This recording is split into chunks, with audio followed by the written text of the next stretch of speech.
Bismillahirrahmanirrahim. Assalamualaikum warahmatullahi wabarakatuh. Apa kabar anak-anak hari ini? Alhamdulillah, luar biasa. Allahu Akbar. Alhamdulillah, semua kabarnya baik ya, insya Allah. Kita selalu harus bersyukur kepada Allah atas karunia yang diberikan kepada kita, kepada kenikmatan yang dilimpahkan kepada kita sejak bangun tidur sampai detik ini.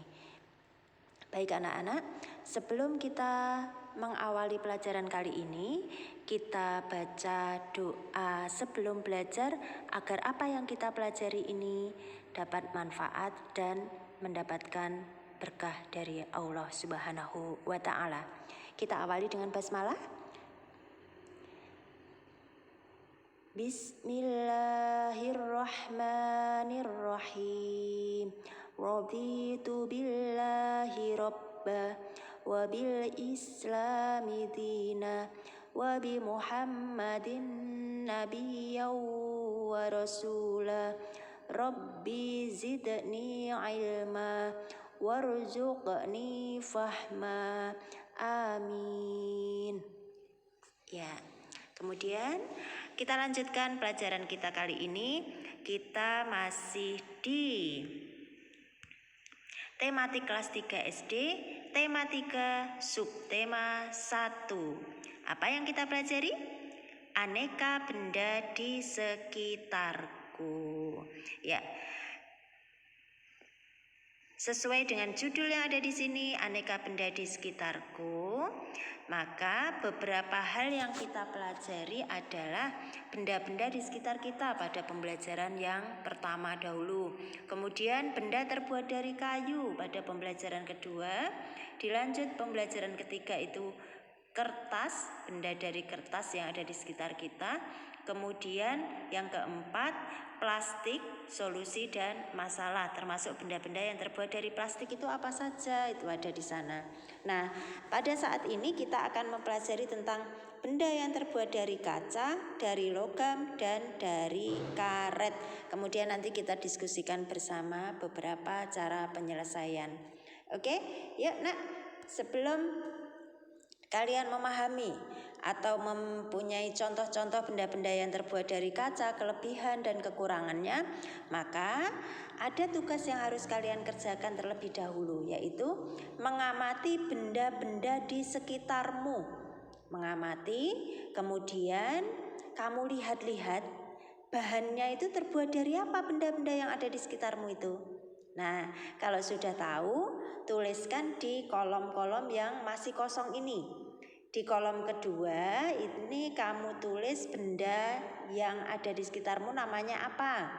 Kemudian di kolom ketiga, kamu tuliskan bentuknya, bahan pembentuknya. Dari kaca, apa dari karet, atau dari logam. Gitu ya, bisa dipahami nggih? Loh, saya tidak tahu bahannya dari apa. Boleh bertanya sama ayah, bunda. Insya Allah beliaunya sudah paham benda-benda yang ada di sekitarmu itu bahan dasarnya seperti apa. Oke, bisa dipahami? Ini tugas pertama, nggih? Yuk, sekarang kita lanjut. Nah, kalau sudah kalian isikan di dalam buku tulis, kemudian nanti kalian coba cocokkan dengan keterangan yang Us berikan di sini. Ini akan Us berikan benda dari kaca, itu contohnya seperti ini nak. Mana ya gambarnya ya? Nah ini, gambar apa ini? Ada botol, kemudian ini gelas.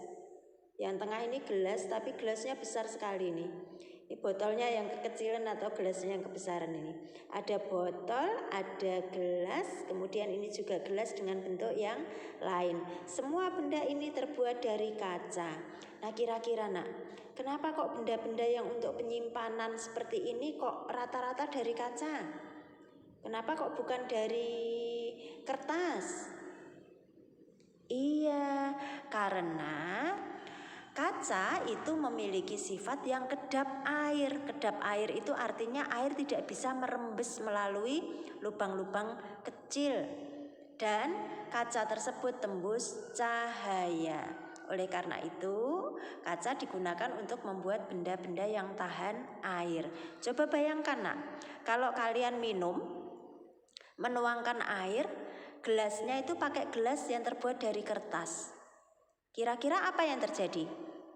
Belum sampai minum, airnya sudah habis melembes keluar semuanya, kemudian menetes, gelas kertasnya juga rusak seperti itu, okay? Makanya banyak gelas itu yang terbuat dari bahan-bahan kaca karena air tidak bisa keluar, dituang ya tetap ada di dalam gelas tersebut. Oke, itu benda dari kaca. Yuk dilanjut. Apa ya yang berikutnya akan kita bahas? Benda dari logam. Tadi kalian sudah mengamati benda di sekitar? Benda dari logam ada apa saja? Cocok enggak sama yang di sini? Iya, ini hanya contoh sebagian kecil saja ya. Mungkin di rumahmu malah lebih banyak lagi bahan-bahan yang terbuat dari logam. Kalau contohnya yang ada di sini hanya ada sendok, ada garpu, kemudian ada uang logam. Ini sebutannya uang logam, terbuatnya juga dari logam. Kenapa kok disebut uang logam? Karena terbuatnya dari logam. Iya, pinter. Kalau kalian biasa dalam bahasa keseharian menyebutnya adalah uang kericik gitu ya, uang kericik, karena bunyinya kalau saling berbenturan satu dengan yang lain itu kericik gitu ya, kelunding seperti itu. Nah, kenapa kok benda-benda ini terbuat dari logam? Karena logam punya kelebihan. Kelebihannya adalah dia memiliki sifat yang kuat, dapat dibentuk dan penghantar panas yang baik. Coba bayangkan, kalau misalnya kalian punya uang logam yang sifatnya tidak kuat, mudah meleleh atau mungkin juga lebih mudah lentur gitu ya, bentuknya berubah-ubah. Bayangkan saja, beli es krim, kemudian dari penjualnya mendapat kembalian uang ricik, uang logam, dimasukkan ke dalam saku. Nah, ternyata di dalam saku uang logamnya meleleh. Sampai di rumah uang logamnya sudah tidak ada gitu ya. Padahal itu adalah uang yang bisa kita gunakan untuk membeli keperluan yang lain lagi. Makanya disiasati untuk uang-uang kericik seperti itu terbuatnya bahannya khusus, yaitu dari logam. Ada yang dari kuningan tembaga, ada juga yang murni dari tembaga seperti itu. Bisa dipahami nggih? Nah, dapat dibentuk dengan bentuk yang sama juga. Bayangkan kalau uang logam itu ada yang kepingannya berupa lingkaran, kepingannya ada yang berupa kotak, kepingannya ada yang berupa segitiga, macam-macam seperti itu, maka tidak akan menjadi estetik atau tidak akan menjadi indah. Bahkan kita untuk niteni atau menghafal ciri-ciri uang 500, uang 100 itu juga akan kesulitan. Bayangkan juga kalau sendok kita terbuat dari bahan yang tidak kuat. Ketika kita menyendok kemudian tiba-tiba patah. Ini sering terjadi sebenarnya karena ada sendok yang sekarang bahannya itu tidak dari logam melainkan dari plastik. Nah, kelemahannya adalah tidak tahan panas. Jadi nanti kalau kena bahan-bahan yang panas untuk menyendok sayur yang panas misalnya, itu bisa leleh. Dan memang untuk kesehatan itu disarankan untuk tidak memakai bahan-bahan dari plastik untuk dipakai sayur atau lauk atau nasi yang masih panas, karena merusak kesehatan, bisa menyebabkan kanker seperti itu. Nanti akan kita pelajari lebih lanjut di tingkat-tingkat berikutnya. Kemudian benda apa lagi yang bisa kita lihat? Iya, benda dari karet. Contohnya seperti apa ya benda-benda yang dari karet? Banyak sekali di sekitar kita benda-benda yang terbuat dari karet ya nak ya. Yang di sini hanya sebagian kecil saja, sepatu boot, ada juga roda. Kemudian yang paling sering kalian pegang di rumah itu adalah bahan yang terbuat dari karet berupa karet penghapus. Sering dipegang kan? Iya, kalau di sekolah hampir setiap hari dipegang. Di rumah pun kalau kalian mengerjakan tugas pasti juga jodohnya pensil itu adalah penghapus. Coba bayangkan nak, kalau misalnya penghapusnya itu terbuat dari kaca, apa yang terjadi? Iya, kertasnya sobek, tulisannya tidak jadi dihapus, malah kertasnya yang sobek. Kalau terbuatnya dari logam bagaimana? Bisa jadi kotor atau bisa jadi juga rusak kertasnya ya. Jadi tidak jadi belajar nanti. Makanya untuk penghapus itu terbuatnya dari karet, empuk, lentur dan bisa membersihkan dengan baik. Nah, ini ternyata teman kalian ini masih berpikir keras ini nak. Dia masih penasaran. Apa ya kelebihan benda-benda yang terbuat dari karet itu? Kok banyak sekali benda di sekitarku yang terbuat dari karet? Begitu pertanyaan dalam hatinya. Nah, sekarang karena kalian anak yang pintar, maka tolong untuk dibantu teman kalian yang ada di sini nih ya. Yuk, bantu temanmu mencari kelebihan benda yang terbuat dari karet. Diskusikan sama orang tuamu, bisa juga mencari dari sumber lain. Kalau sudah, tulis di bukumu, buku tematik ya, di bawah tugasnya yang kotak-kotak tadi. Paham anak-anak? Oke, sekarang kita lanjut ya. Nah, kalian masih ingat pada pelajaran sebelumnya kita sudah belajar tentang alat ukur. Ini peralatan yang ada di sekitar kita yang juga memanfaatkan bahan-bahan dari kaca, logam maupun karet. Ini ada yang namanya meteran saku, ini namanya meteran saku. Biasanya untuk mengukur panjang meja atau kayu. Tetapi untuk benda-benda yang panjangnya tidak berapa, hanya sekitar 2 meter ini. Kemudian ada juga ini namanya apa coba? Meteran pita, dipakai oleh penjahit biasanya untuk mengukur kain. Karena ini meterannya itu bisa ditekuk-tekuk dengan lebih leluasa, jadi menyesuaikan dengan lekak-lekuk kain. Kemudian ada juga yang namanya meteran roll atau meteran roll. Ini dipakai oleh tukang bangunan. Panjangnya biasanya lebih panjang, sekitar 10-15 meter gitu ada juga yang lebih panjang lagi. Ini biasanya dipakai oleh tukang bangunan untuk mengukur tanah atau benda-benda lain yang berukuran sangat panjang. Oke, kemudian ini di kelas 2 kalian juga sudah mempelajari ini, namanya apa nak? Namanya adalah mikrometer skrup. Ini gunanya adalah untuk mengukur benda yang berukuran sangat kecil. Jadi nanti dimasukkan ke sini ya. Dimasukkan ke sini. Ini ukurannya bisa mengukur dengan sangat teliti. Sangat kecil bendanya bisa diukur di situ. Kemudian yang di sini apa ini nak? Ini namanya adalah jangka sorong. Pernah belajar ini juga di kelas 2. Jadi jangka sorong itu biasanya digunakan untuk mengukur sisi luar benda. Misalnya kita punya pralon yang tebal, itu bisa diukur sisi luar-luarnya itu berapa ya diameternya gitu ya. Bisa juga untuk mengukur sisi yang bagian dalam pralon itu. Kemudian juga bisa untuk mengukur kedalaman lubang suatu benda dengan cara ini lancip-lancipnya ini dimasukkan ke dalam bendanya, kemudian ukurannya digeser-geser seperti itu. Yang paling familiar, yang paling sering kalian jumpai adalah ini, namanya adalah mistar atau kalau kalian biasa menyebutnya adalah penggaris. Ini lebih fleksibel, kenapa? Karena ukurannya bisa dibuat macam-macam. Ada yang 10 sentian, ada yang 20 sentian, ada yang 30, itu yang paling banyak kita jumpai 30 cm. Ini adalah penggaris. Penggaris ini pun atau mistar ini ternyata macam-macam.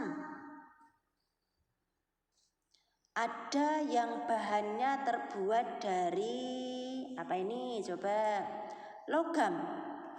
Ya, dari aluminium gitu. Ini lebih kuat dan tidak mudah patah. Kalau misalnya berada di panas matahari, misalnya kok ketinggalan di halaman berhari-hari gitu ya, kena panas matahari tidak apa-apa. Berbeda dengan yang terbuat dari karet atau plastik. Kalau terbuat dari karet atau plastik bisa jadi dia akan berubah bentuk karena memuai atau bisa juga karena meleleh. Seperti itu ya. Kemudian ada juga penggaris yang terbuat dari apa ini, Nak? Terbuat dari kayu. Di sekolah kita belum ada, tapi dulu pada saat belum ada penggaris dari logam, belum ada penggaris dari plastik, banyak sekolah-sekolah itu yang mempunyai penggaris dari kayu. Biasanya ini panjangnya adalah 100 cm. Jadi jaraknya dari ini kebetulan gambarnya putus di sini ya. Ini dari angka 7 ke angka 8 ini satuannya adalah 1 cm. Nah, kalau penggaris kayu itu biasanya sampai ke sana itu sampai ukuran 100 cm. 100 cm itu berapa toh, Us? 100 cm itu sama dengan 1 meter. Nanti akan kita pelajari lebih lanjut. Ya. Coba perhatikan satuan yang tertera pada penggaris. Kamu akan melihat lebih dari satu satuan panjang. Di sana ada satuan meter, ada sentimeter, dan juga ada milimeter. Nanti bisa kalian amati penggaris yang kalian miliki di rumah. Ini yang hitam, penggaris yang tulisannya hitam ini satuannya adalah sentimeter.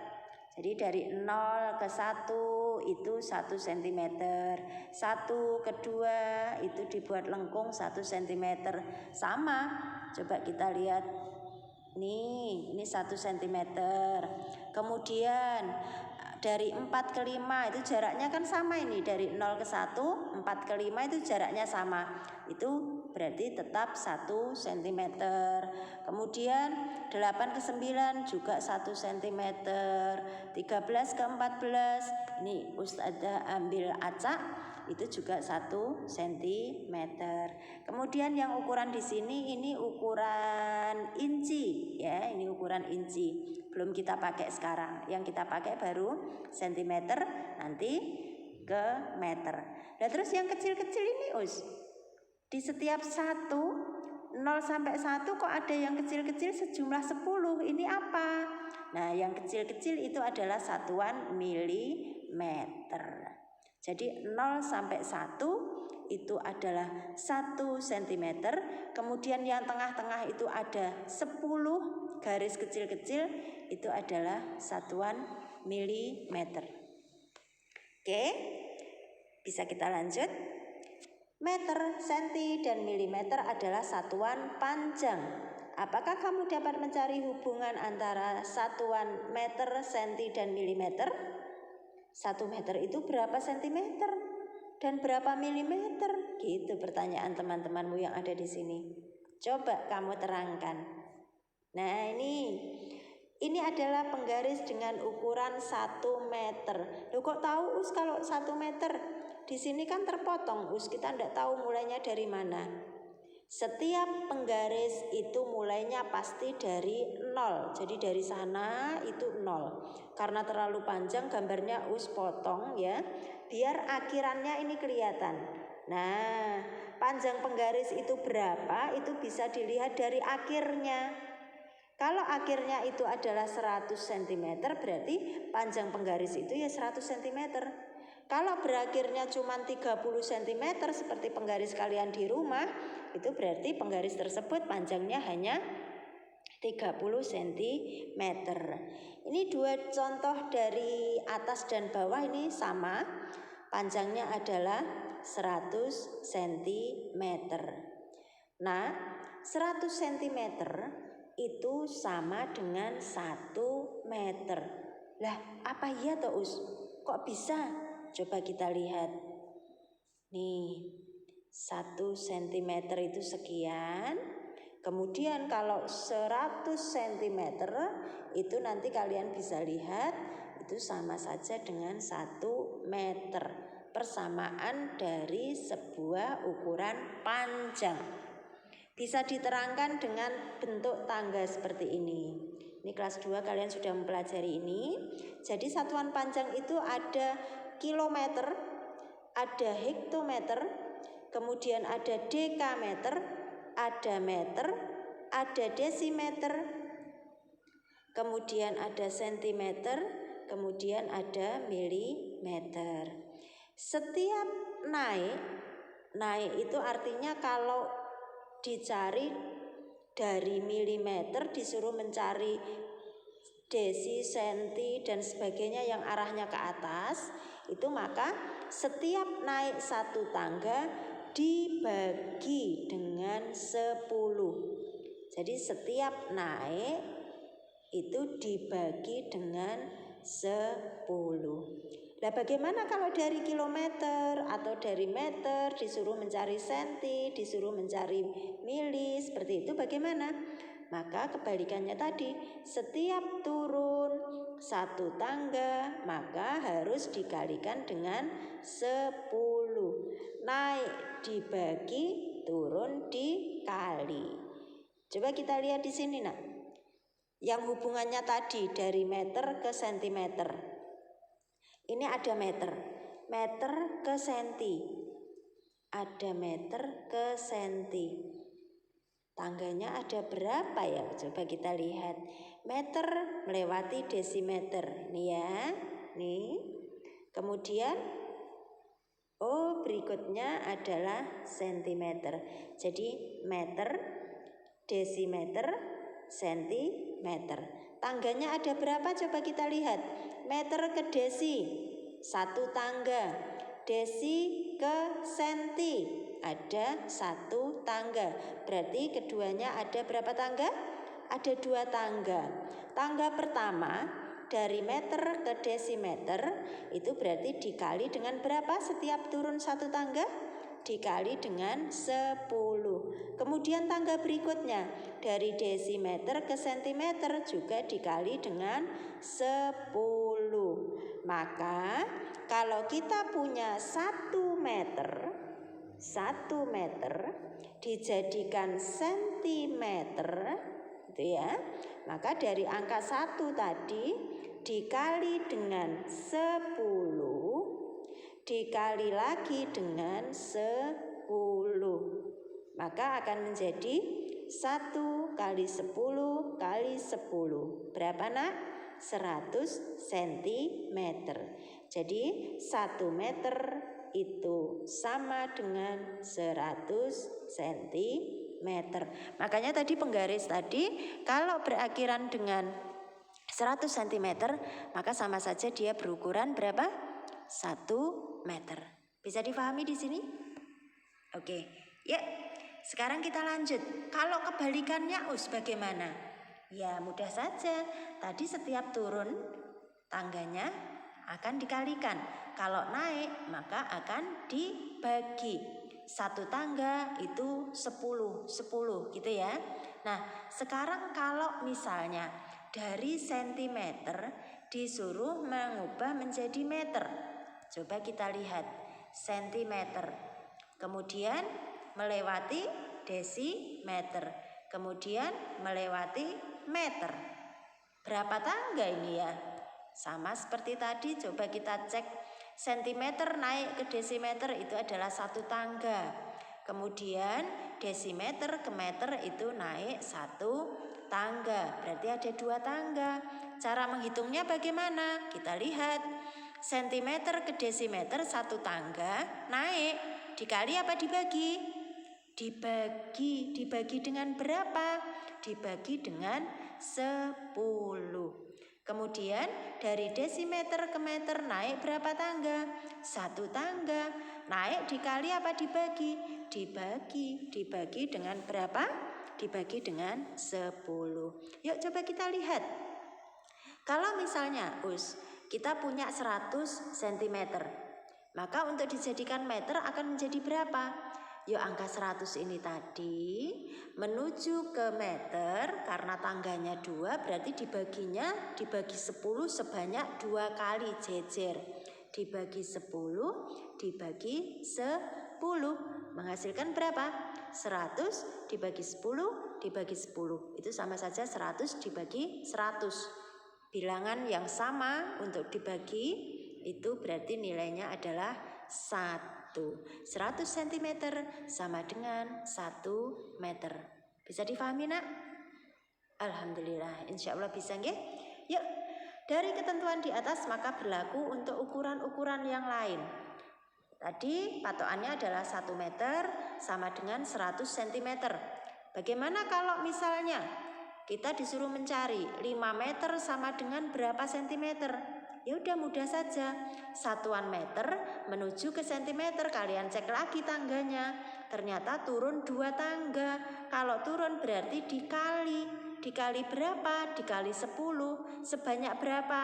Sebanyak 2 kali karena tangganya ada 2. Berarti 5 meter tadi 5 kali 10 kali 10. 5 kali 100 sama dengan 500 cm. Paham ya? Paham? Oke. Yuk kita lanjut untuk yang satuan kebalikannya. Misal dari 100 cm itu patokannya adalah sama dengan 1 meter. Contoh soalnya seperti ini.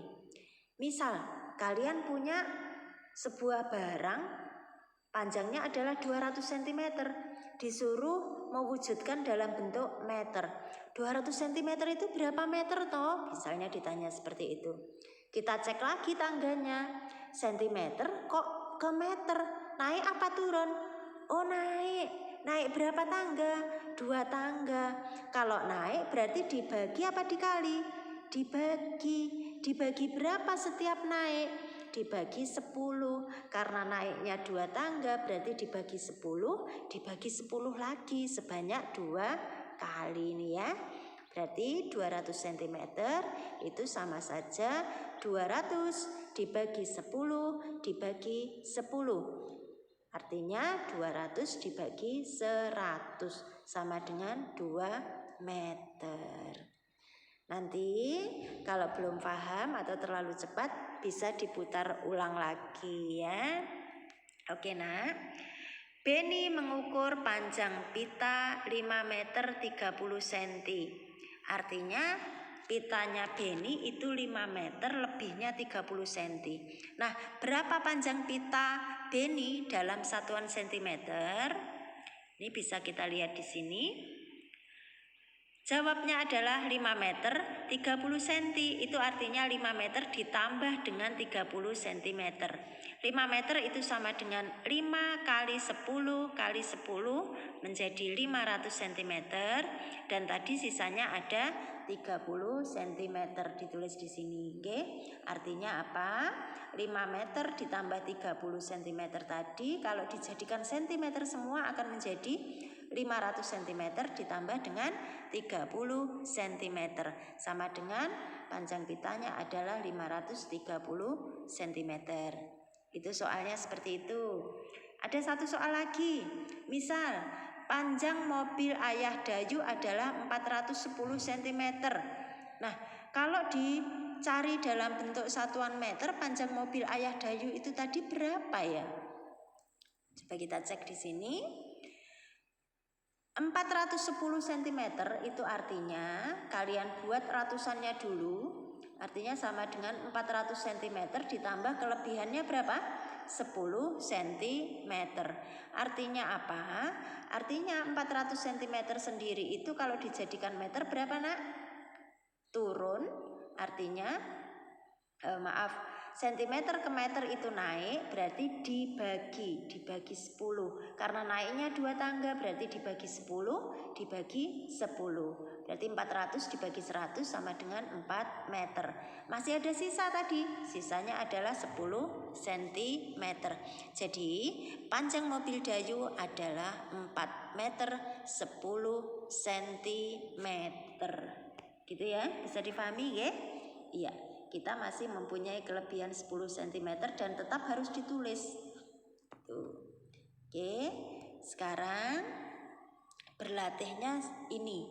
Berlatihnya adalah kalian mengerjakan soal-soal perubahan-perubahan satuan, baik itu soalnya angka langsung maupun dalam bentuk soal cerita. Mudah-mudahan ini terbaca jelas nggih, karena ada beberapa yang kabur berkaitan dengan warna bendanya. Mudah-mudahan kalian bisa membacanya dengan jelas. Tapi untuk yang tugas ini tidak perlu dikumpulkan, hanya untuk berlatih. Nanti kalau ada kesulitan tetap silakan bertanya sama Us. Oke, jadi tugas yang dikumpulkan tadi ada 2. Yang pertama adalah mengamati benda di sekitar, menyebutkan nama bendanya dan menyebutkan nama atau bahan pembentuknya.